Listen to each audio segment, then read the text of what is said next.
खूप चांगली ऍड आहे, खूप चांगली अपॉर्च्युनिटी आहे. म्हणजे याच्यामध्ये तुम्हाला अजून एक मला सांगायचं आहे, प्लीज थोडासा व्हिडिओ कंटिन्यू बघा. सबस्क्राईब केलं नसेल तर नक्की करून घ्या. याच्यामध्ये तुम्हाला तलाठी, त्यानंतर फॉरेस्ट सर्व्हिस आणि आता सहकारी विभाग या सगळ्यांची भरती कोण घेणार आहे मित्रांनो? टीसीएस. आणि टीसीएस ही भरती घेत असल्यामुळे पॅटर्न सुद्धा एकच असणार आहे, त्यानंतर अभ्यास पद्धती सुद्धा एकच असणार आहे आणि परीक्षा पद्धती सुद्धा एकच असणार आहे. म्हणून हा चान्स तुम्ही मिस करू नका. हे वर्ष तुमच्यासाठी गोल्डन वर्ष ठरू शकते. म्हणून सगळ्या गोष्टींचे अपडेट आपल्या चॅनलवर भेटतच आहे. चॅनलला नक्की सबस्क्राईब करा. चला तर मग व्हिडिओला सुरुवात करू.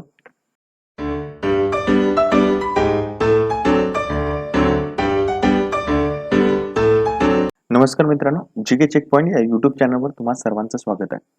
आज पुन्हा एक खूप छान भरती आलेली आहे. सहकार विभागाची भरती आलेली आहे. खूप चांगल्या जागा आहे मित्रांनो, जवळपास 300 प्लस जागा आहेत.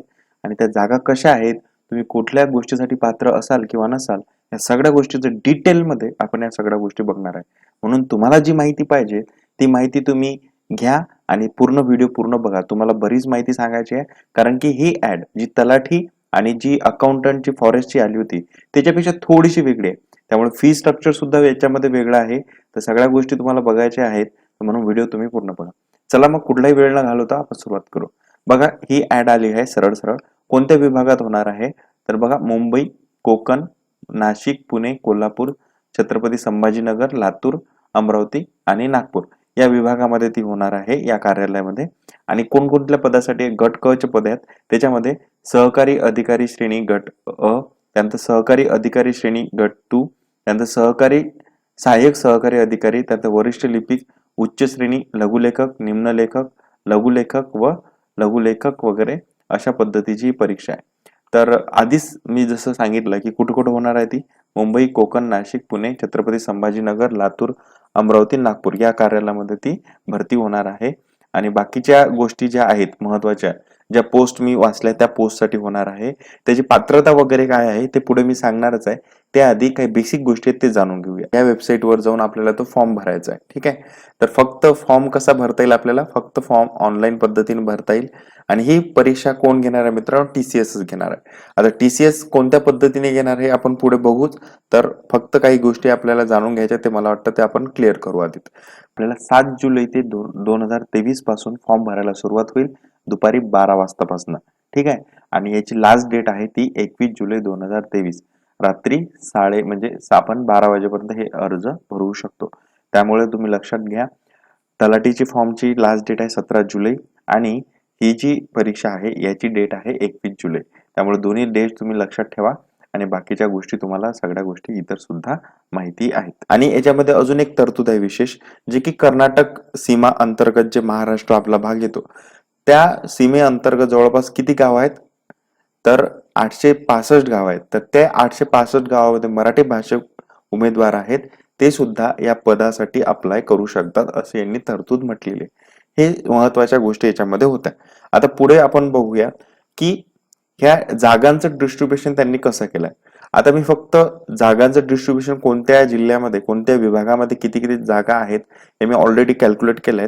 तर तुम्हाला याच्यामध्ये काय करायचं आहे की तुमच्या कॅटेगरीमध्ये कुठल्या जागा आहेत, कशा कशा जागा आहेत ते तुम्हाला वैयक्तिकरित्या बघायचं आहे. ठीक आहे ना. तर याच्यावर आपण जास्त वेळ घालवू नये, कारण की ह्या तुम्हाला वैयक्तिक करायच्या. फक्त मी जागा किती आहेत ते आपण एकदा सांगू. पुण्यामध्ये बघा किती आहेत, जवळपास 29 जागा दिसत आहेत. मुंबई, तर मुंबईमध्ये किती आहेत? 23 जागा आहेत. कोकण विभागामध्ये आपल्याला जवळपास 27 जागा दिसत आहेत. हा जो नाशिक भाग दिसतोय तर नाशिकमध्ये जवळपास 40 जागा दिसत आहेत.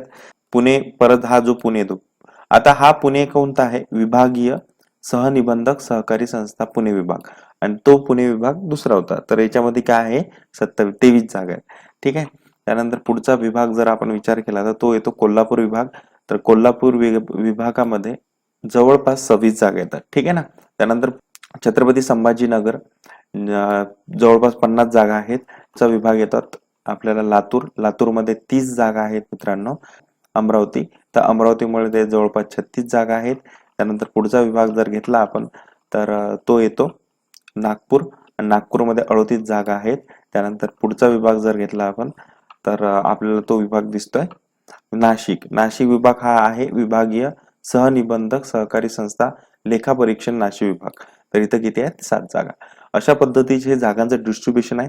आता तुमच्या कॅटेगरीमध्ये किती जागा आहेत आणि कशा कशा जागा आहे हे पर्सनली ही PDF मी ऑलरेडी ग्रुपवर शेअर करून देईल. टेलिग्राम चॅनल तुम्ही जॉईन करून घ्या. चॅनलला सबस्क्राईब केलं नसेल तर नक्की करा, कारण की अशाच गोष्टींचे सगळे अपडेट आपण रेग्युलरली घेत आहे आणि तिथं आपण एक अभ्यास पद्धती पण सुरू केलेली आहे. तर म्हणून पूर्ण तलाठी, त्यानंतर फॉरेस्ट, त्यानंतर आता ही परीक्षा सगळ्या एक्झाम हे TCSच घेत असल्यामुळे एकच सेम पॅटर्न आहे, म्हणून तुम्ही नक्की सबस्क्राईब करून ठेवा. आता इथं हा जो मुद्दा दिसतोय पदसंख्या आणि आरक्षण संदर्भाच्या तरतुदी आहेत. आता ह्या तरतुदी कॉमन असतात, जे आपण ऑलरेडी काही व्हिडिओमध्ये डिस्कस केलेल्या याला खूप डिटेलमध्ये, ते तुम्ही व्हिडिओ बघून घ्या एकदा आणि ते तुम्हाला सगळ्या आरक्षणासंबंधितच्या कोणकोणत्या गव्हर्नमेंटच्या तरतुदी आहेत त्या तशा आहेत. त्याच्यामध्ये आपण एखादा सेपरेट व्हिडिओ बनवून त्या एक्सप्लेन करू, पण याच्यात आपल्याला जे महत्वाचं आहे ते बघू. तर याच्यामध्ये काय की पहिला मुद्दा महत्वाचा की जे आरक्षण आहे त्या आरक्षणानुसार जर जागा वगैरे बदलल्या तर जागा बदलल्यानंतर याच्यामध्ये काही चेंजेस होण्याची शक्यता आहे असं त्यांनी ऑलरेडी सांगितलंय. जागा कमी होऊ शकतात किंवा वाढवू शकतात अशी पॉसिबिलिटी. आणि बाकी ह्या गोष्टी तुम्हाला दिसतात या सगळ्या आरक्षणासंबंधित आहेत. तर ह्या आरक्षणासंबंधीच्या गोष्टी तुम्हाला वैयक्तिक वाचायच्या आहेत. ठीक आहे. त्यानंतर दिव्यांग आरक्षण, त्यानंतर खेळाडू आरक्षण, अनाथ आरक्षण कशा पद्धतीचं, माजी सैनिकांसाठीचं कसं आरक्षण आहे, या सगळ्या गोष्टी इथं दिल्या. प्रकल्पग्रस्त, भूकंपग्रस्त, त्यानंतर पदवीधर, अंशकालीन वगैरे. आता सगळ्यात महत्वाचं जे आपल्यासाठी असतं वेतन श्रेणी. वेतन श्रेणी बघा, हे सगळं तुम्हाला इथं गोष्टी दिसत आहेत. या गोष्टी तुम्ही एकदा वेतन श्रेणी बघा. खूप दणकी वेतन श्रेणी आहे मित्रांनो. मी असं म्हणेल की जरी ग्रुप सी पद असले पण त्यांचं तुम्ही मॅट्रिक्स बघा. S14, ठीक आहे, त्यानंतर S13, त्यानंतर इकडे हे रेंज बघा किती आहे. त्यामुळे खूप महत्वाच्या पोस्ट आहेत आणि खूप चांगल्या पोस्ट आहेत. म्हणजे क्लास 1 सारखं पेमेंट तुम्हाला इथं भेटू शकते, म्हणून खूप चांगलं आहे. फक्त राजपत्रित पद नसणार आहेत, पण ओव्हरऑल सगळ्या पद चांगलं आहे, पेमेंट सुद्धा चांगलं आहे. आता पुढचा मुद्दा येतो पात्रता, जो की तुम्ही तुम्ही वेट करता पात्रतेसाठी. तर पात्रता कशी असणार आहे, तर हे एजचा क्रायटेरिया दिलाय की ज्याच्यामध्ये आपण सगळे इलिजिबल राहणार आहे, 38 वर्ष वगैरे असं. ठीक आहे. तर पुढे मुद्दा बघू आपण, पात्रता आपल्याला कशी राहणार आहे बघा. शैक्षणिक अर्हता. शैक्षणिक अर्हताच्या संबंधित जर विचार केला तर जे पहिलं पद आहे सहकार अधिकारी क्षेत्र, याच्यामध्ये काय लागतं, मान्यता प्राप्त विद्यापीठाची कला, त्यानंतर वाणिज्य, विज्ञान, विधी, कृषी शाखेतील पदवी किमान द्वितीय श्रेणीत उत्तीर्ण. म्हणजे सरळ काय, सगळे आपण जे ग्रॅज्युएट झालेले आहेत, म्हणजे मॅक्झिमम या क्षेत्रात ग्रॅज्युएशन झालेले असतात, तर हे सगळे एलिजिबल आहेत. फक्त त्यांचा क्रायटेरिया आहे असा आहे की कमीत कमी त्यांनी द्वितीय श्रेणी सुद्धा उत्तीर्ण असायला पाहिजेत. त्यानंतर श्रेणी 2 बघा, सहकारी अधिकार श्रेणी 2, याच्यामध्ये सुद्धा तोच क्रायटेरिया आहे, मान्यता प्राप्त विद्यापीठाची कला, वाणिज्य, विज्ञान, विधी, कृषी शाखेतील पदवी. म्हणजे सगळेजण याच्यामध्ये एलिजिबल आहे. आता ही फक्त याच्यामध्ये विशेष एज्युकेशन लागेल, विशेष क्रायटेरिया आहे.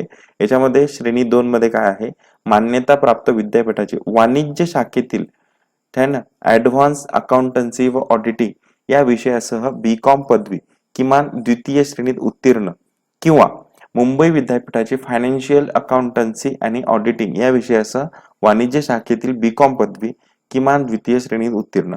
फक्त या पदासाठी थोडासा वेगळा क्रायटेरिया त्यांनी ठेवलेला आहे. ठीक आहे. त्यानंतर हे वरिष्ठ लिपिक आणि सहाय्यक अधिकारी, याच्यासाठी मान्यता प्राप्त विद्यापीठाची कला, वाणिज्य, विज्ञान, विधी, कृषी, म्हणजे सर्व ग्रॅज्युएट लोक याच्यामध्ये फॉर्म भरू शकतात. त्यानंतर उच्च श्रेणी लघुलेखक, त्यानंतर निम्न श्रेणी लघुलेखक, त्यानंतर लघु टंकलेखक. याचा जर विचार केला तर हा क्रायटेरिया तुम्हाला इथे दिले, माध्यमिक शाळा प्रमाणपत्र उत्तीर्ण, त्यानंतर टायपिंग लागेल, त्यानंतर माध्यमिक शाळा प्रमाणपत्र परीक्षा उत्तीर्ण, त्यानंतर टायपिंग लागेल. तर त्या सगळ्या गोष्टी इथं दिलेल्या आहेत. ठीक आहे ना. थोडक्यात काय, तुम्ही सगळेजण फॉर्म भरू शकता. चला पुढचा, मग ही निवड प्रक्रिया वगैरे दिली, निवडीची पद्धत कशी असणार आहे वगैरे ह्या सगळ्या गोष्टी. आणि महत्वाचं म्हणजे की तुम्ही ग्रॅज्युएशन पूर्ण असणं आवश्यक आहे. म्हणजे तुमचं ग्रॅज्युएशन झालं नसेल किंवा तुम्हाला एखादी मार्कशीट वगैरे भेटली नसेल आणि किंवा तुम्ही ते अपलोड करू शकत नसाल किंवा तुम्हाला डिग्रीज मिळाली नाही आहे, तर अशा केसमध्ये तुम्ही फॉर्म भरू शकणार नाही. म्हणजे तुम्ही जर करंटली फायनल इयरला असाल पण तुमचं ग्रॅज्युएशन किंवा तुमचं डिग्री कंप्लीट झाली नसेल तर तुम्ही फॉर्म भरू शकत नाही. म्हणजे ही सरळ सेवेच्या बाबतीत ही गोष्ट असते. स्पर्धा परीक्षेच्या बाबतीत ती गोष्ट होत नाही. फायनल इयरचे स्टुडंट सुद्धा भरू शकतात. ठीक आहे ना. तर अशा पद्धतीचं ही एक मुद्दा आहे. आता निवडणीची पद्धत कसा होणार आहे, तर ऑनलाईन परीक्षा आहे, त्यामुळे कुठलंही ऑफलाईन स्वरूपाचं माध्यम नाही. त्यानंतर कम्प्युटर बेस ऑनलाईन एक्झाम होणार आहे आणि ती कोण घेणार आहे? TCS घेणार आहे. एकूण गुण जे राहणार आहे त्या एकूण गुणाच्या 45% गुण प्राप्त करणे आवश्यक राहील, तरच तुम्ही एलिजिबल समजले जा, तरच तुमचा पुढच्या गोष्टीसाठी म्हणजे कट ऑफ साठी विचार केला जाईल, अदरवाईज नाही. आता जी कम्प्युटर बेस्ड परीक्षा होणार आहे, जी TCS घेणार आहे, तर TCS कशा पद्धतीची परीक्षा घेईल ते बघा.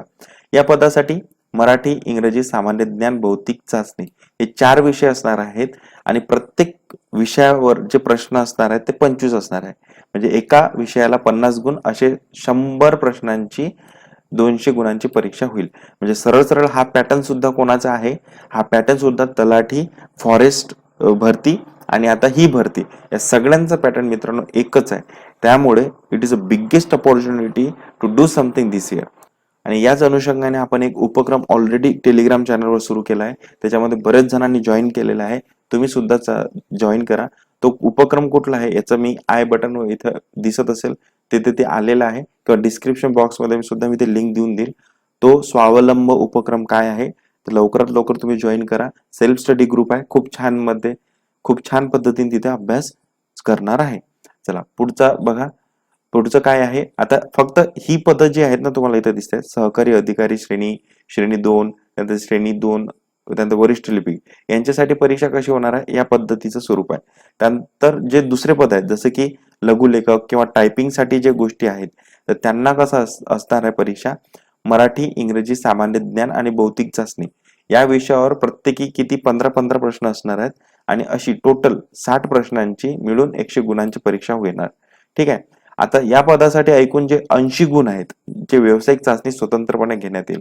आता व्यावसायिक चाचणीमध्ये ते परत लेखी परीक्षा घेतात की टायपिंग टेस्ट घेतात, तर हे बघणं थोडंसं महत्वाचं आहे. याच्याबद्दल नेमकं काय सूचना येतील त्या सूचना आल्यानंतर आपण थोडंसं त्याला बघू. तर मला तरी वाटतं की याच्यामध्ये काहीतरी लेखी परीक्षाच घेतील नंतर किंवा पर्सनली टायपिंग टेस्ट सुद्धा होऊ शकते. तर याचं पात्रता लेवल जी आहे वरची लेवल आहे इत्ता 12वी पर्यंत मराठी इंग्रजीसाठी ते विचारणार आणि इकडे कोणतं 10वीच्या लेवलला ते विचारणार. ठीक आहे. त्यानंतर शुल्क जे अमागास आहेत त्यांच्यासाठी शुल्क 765 रुपये आहेत आणि मागासवर्गीय आर्थिक दुर्बल घटक त्यानंतर अनाथ दिव्यांग माजी सैनिक यांच्यासाठी किती आहे? 689. म्हणजे as compared to forest service आणि तलाठी भरती याची फी थोडी कमी आहे. ठीक आहे ना. म्हणून तुम्ही हा फॉर्म भरू शकता. अर्ज करण्याची पद्धत इथे दिली आहे. तर TCS ही परीक्षा घेत असल्यामुळे तुम्ही त्या वेबसाईटवर जायचं आहे. मग तिथून सगळ्या गोष्टी भरायच्या आहेत, सगळ्या गोष्टी डिटेल अपडेट करायच्या आहेत. त्यामुळे फी भरल्यानंतर ते रिफंडेबल होणार नाही हे सुद्धा आहे. आता फॉर्म भरताना तुम्हाला कागदपत्रे अपलोड करणं आवश्यक आहे. तर कोणकोणती कागदपत्रे आहेत तुम्हाला लागणार आहेत तर बघा इथं सगळ्या कागदपत्रांची लिस्ट दिलेली आहे. तर ती सगळे कागदपत्र तुम्ही जमलं तर याचा स्क्रीनशॉट काढून घ्या किंवा ही PDF मी शेअर करेल तेव्हा तुम्हाला त्या गोष्टी तिथे लागतील. SSC तथा शैक्षणिक अर्हता, वयाचा पुरावा, शैक्षणिक अर्हता इत्यादीचा पुरावा, सामाजिक दृष्ट्या वगैरे हे सगळे सर्टिफिकेट तुम्हाला लागणार आहेत आणि तिथे अपलोड करावं लागणार आहेत. आता अपलोड करण्याचा फॉर्मॅट इथे कोणता दिलाय? PDF. आता याआधीच्या आपण जे तलाठीचा फॉर्म भरला किंवा तुम्ही भरत असाल तर तिथे फाईल फॉर्मॅट आहे इमेजेस आणि इथे कुठला फॉर्मॅट आहे? PDF. म्हणजे तुम्हाला दोन्ही गोष्टी तयार ठेवायच्या मित्रांनो. इमेज फॉर्मॅट पण तयार ठेवायचा आहे आणि PDF फॉर्मॅट पण तयार ठेवायचा आहे. आता PDF फॉर्मॅट कसा तयार करायचा आणि इमेज फॉर्मॅट कसा करायचा याच्यामध्ये जर तुम्हाला डाऊट असेल तर आपलं टेलिग्राम चॅनल जॉईन करा. तिथे मी तुम्हाला सगळ्या पद्धतीने व्यवस्थित गाईड करेल, पर्सनली हेल्प करेल. ठीक आहे ना. तर नक्की त्याचा फायदा घ्या. चला तर ह्या असे डॉक्युमेंट्स तुम्हाला तिथे लागतील. ठीक आहे ना. सगळे बरोबर जवळपास तुम्ही ज्या याच्यामध्ये बसतात त्या पद्धतीचे तसे डॉक्युमेंट लागतील. चला ठीक आहे ना. आणि MSCIT प्रमाणपत्र हे सुद्धा तुम्हाला अपलोड करावे लागेल. आता इथे त्यांनी रेड कलर मध्ये ही गोष्ट दिलेली आहे. तर मे बी ते सूट देऊ शकतात. जसं की तुम्ही पोस्टला लागल्यानंतर MSCIT द्या किंवा हे मे बी ऑप्शनलला ठेवतील. तर म्हणून MSCIT इथं जरी म्हटलं असलं पण ते आता कशा पद्धतीने करतील हे आपल्याला नंतर ते फॉर्म भरताना लक्षात येईलच. आता सर्वसाधारण ज्या गोष्टी आहेत तर ही TCS कंपनी घेत आहे, ऑनलाईन पद्धतीने अर्ज घेणार आहे आणि या जो फॉर्म भरण्याची लिंक आहे तर ते या वेबसाईटवर तुम्हाला भेटेल. काय आहे वेबसाईटचं नाव? सहकारआयुक्त.महाराष्ट्र.gov.in. आता जिल्हा परीक्षा केंद्र आहे तर जिल्हा परीक्षा केंद्र निवडणं आवश्यक आहे. तर कुठलेही 3 सेंटर आपण निवडू शकतो बाय प्रिफरन्स आणि एकदा सेंटर निवडल्यानंतर ते कोणत्याही परिस्थितीत बदलून किंवा अशी रिक्वेस्ट आपल्याला करता येणार नाही. म्हणून सेंटर निवडताना सुद्धा व्यवस्थित निवडायचं आहे आणि तेच तुम्हाला सेंटर भेटेल याची काही शाश्वती नाही. त्या येणाऱ्या जागेच्या प्रमाणानुसार तुम्हाला ते सेंटर शिफ्ट पण करू शकता. ह्या गोष्टी बेसिक गोष्टी आहेत, आपल्या सगळ्यांना माहिती आहे. ठीक आहे. काही डाऊट्स, काही प्रॉब्लेम्स आले फॉर्म भरताना तर या नंबरवर तुम्ही कॉल करू शकता. ठीक आहे ना. त्यानंतर सगळ्या अशा मार्गदर्शक सूचना दिलेल्या आहेत आणि हे विद्यार्थ्यांनी काय करावं, काय करू नये या रिलेटेड काही गोष्टी दिलेल्या आहेत. तर त्या विद्यार्थ्यांनी, उमेदवारांनी वाचणे अपेक्षित आहे. ठीक आहे. तर अशा काही सूचना दिलेल्या आहेत. तर अशा पद्धतीची ही संपूर्ण ॲड आपल्याला दिसते मित्रांनो. चला मग भेटूया पुढच्या व्हिडिओमध्ये. धन्यवाद.